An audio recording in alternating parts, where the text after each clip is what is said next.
up, guys? Before we get into the show this week, we're going to do a really quick recap at the jammies.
And welcome back. I'm here on the panel with Juyeon and Anaja and Amelia. And all three of you ladies were at the jammies this past weekend. What did you guys think? It was a great time. I mean, I really enjoyed it hosting with you.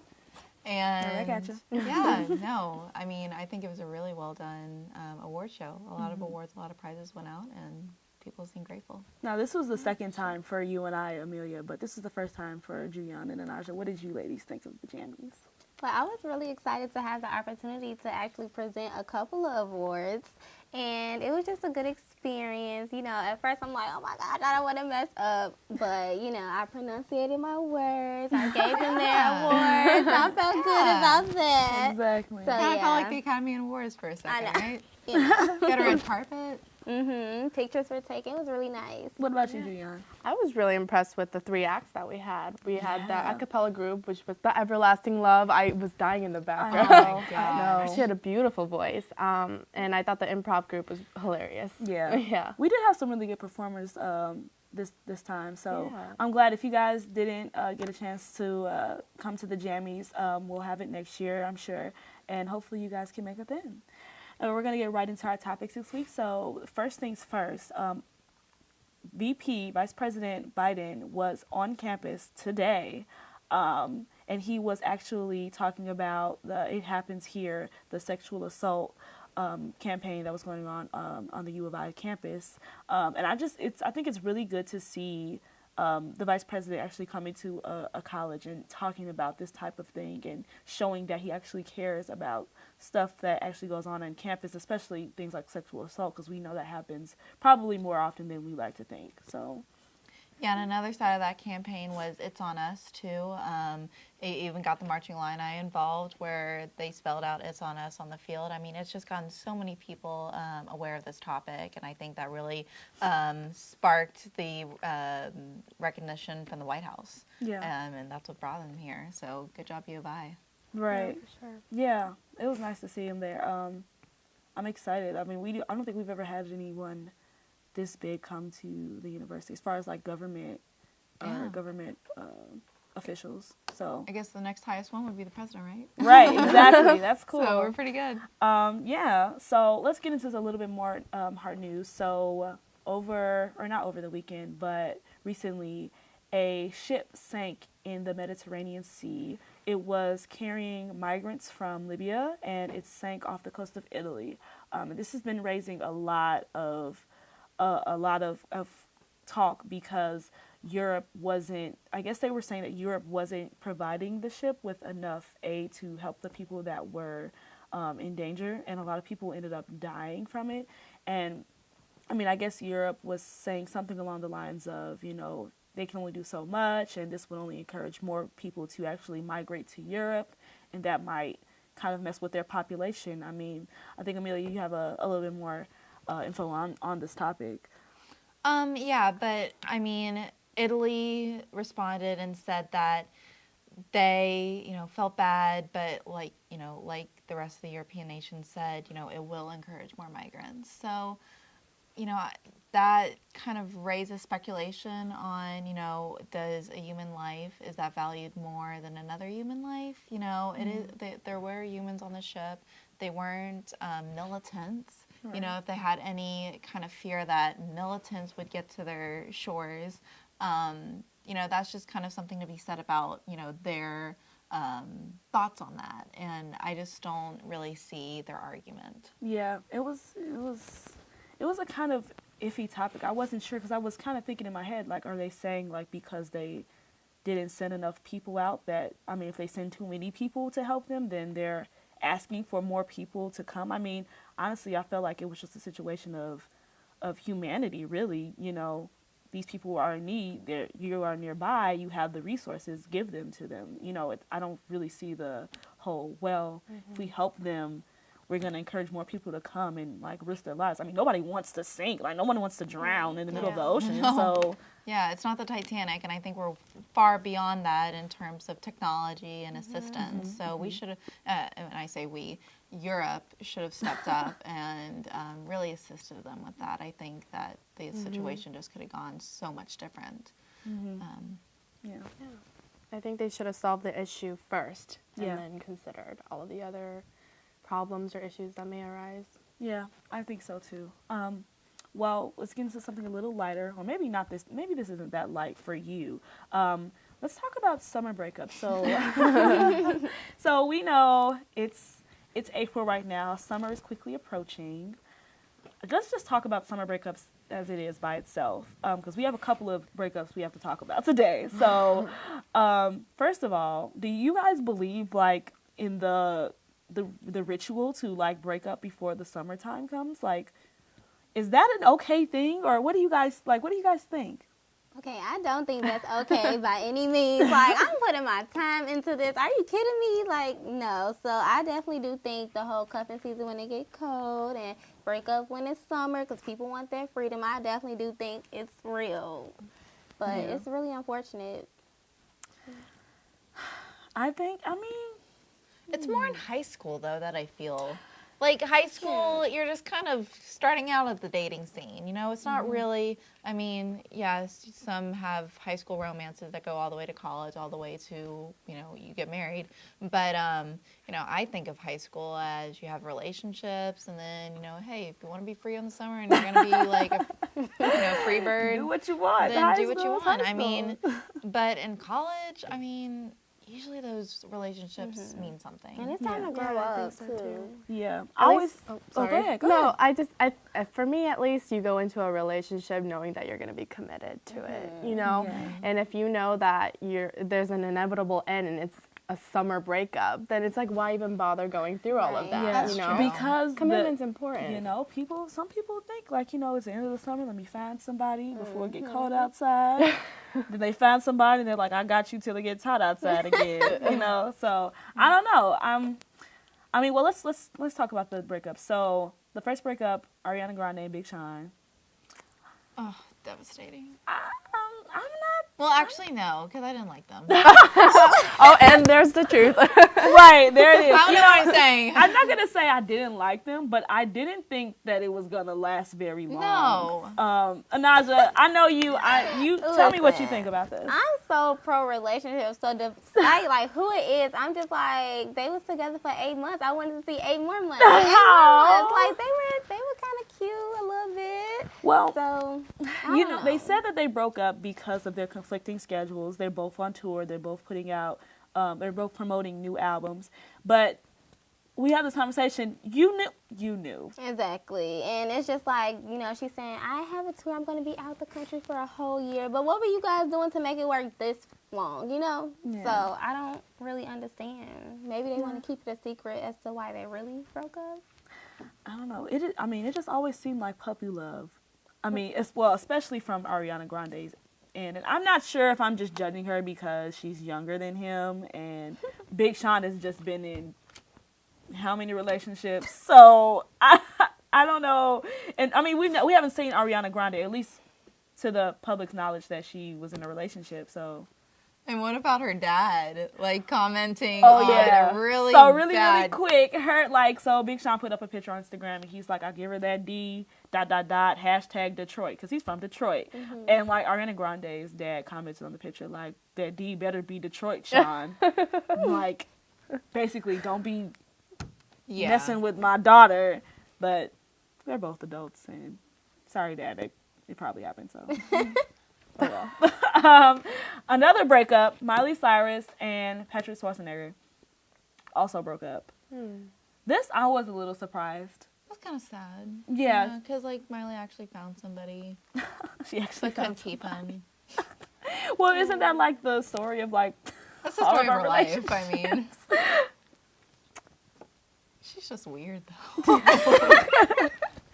Seriously, I think, though. yeah. She seems like one of those people that kind of like changes with whatever she's doing at work, and then the person she's with is just kind of like, she's too everywhere. She's too crazy. Yeah. I mean, I hope this gives her and Liam another chance. Yeah. Like, They were so cute. They were really cute together. Hopefully they can rekindle their romance. Yeah. I agree 100%. Yeah. Oh, well, we hope the best for you, Miley. Specifically you and Liam. Can you just please grow your hair back? I think she's a beautiful lady, honestly. But like her hairdo, I'm agreeing with you right now. I don't mean to be judgmental, and I think that everybody is their own person. Like she is a beautiful person. Just stop being weird. Stop being weird. Okay, well, really quick, Big Sean is actually coming to campus. He'll be here on May 2nd at the Canopy Club. So if you're a Big Sean fan, make sure you grab your tickets from the Canopy Club and go see him. See what single Big Sean is like in concert. So another story. So Michael Bublé put on a picture on Instagram, and the picture showed a woman who had her back facing Michael Bublé's back, but we were seeing him front face. So her back was to the camera, and his wife took the picture. And in the picture, basically, she was at the reception desk, but the lady had on probably spandex, black shorts, and you could see a little bit of her booty hanging out. And Michael Bublé got a lot of backlash for this picture because he made some hashtags that was saying hungry shorts, beautiful bum, hashtag my humps. Hashtag my humps. Yeah. Completely inappropriate. And I guess the thing about it was a lot of women were criticizing him for body shaming this lady. And it was very confusing to me at first, personally, because I'm like, oh, beautiful bum. He's saying, all women are beautiful. But at the same time, you're like, hungry shorts. I'm like, hungry shorts? What does that mean? Are your shorts trying to, eat her butt? What? What does that mean? And, I mean, he did give a formal apology because he said, he wasn't trying to offend anyone and he wasn't trying to body shame anyone at all. And that's not in his personality, blah, blah, blah. But I mean, what do you think? Do you guys think that it was just an innocent mistake, or do you think that he was just taking funny too far? I think that his apology was actually a cover-up. Just he has to do that because now everybody's talking crap about him. He has to come out and redeem himself. But I think it was completely inappropriate, especially his hashtags. You shouldn't talk about, what if she was a minor, I don't think, it's just, it's awful. And he said something about how he thought that this picture was worth sharing or something like that. And I'm like, why? Why is another woman's butt worth sharing on your Instagram post? I don't know. It was strange to me that his wife took the picture. I'm not taking a picture of you with no lady who got her butt hanging out. It ain't my butt. Yeah. Well, then it also can unveil the, judgment that women can have on other women. I mean, and obviously Michael too. That's the message that I got. Oh, you know how you can be with your friends. Look at her outfit. That is so not working for her. Or look at her shorts. I think it was a case of that. And unfortunately, Michael is a celebrity, and it went out to a lot of people, and it was embarrassing to her. Yeah. Downright embarrassing. Prior to learning the details, I thought he was it was innocent. I didn't think he meant to hurt her feelings. Plus, living in the society we live in today, big butts dressing the way she was is kind of in. So I thought he was just hey, look at her.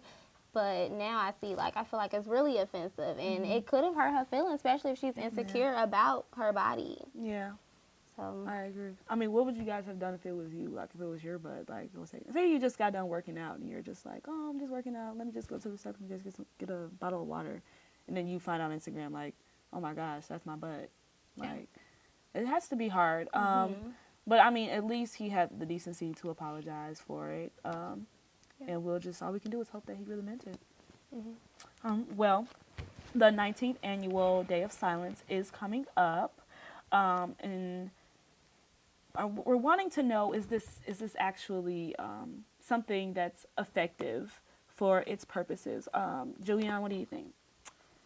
I think that establishing a holiday like the Day of Silence kind of like directly and ironically targets the fact that sensitive subjects like LGBT issues aren't really being addressed in our society. And I think our society as a whole kind of have this don't ask, don't tell mentality or like, towards sensitive subjects. And I think that it's crucial for us to stop dismissing sensitive subjects and like kind of address it.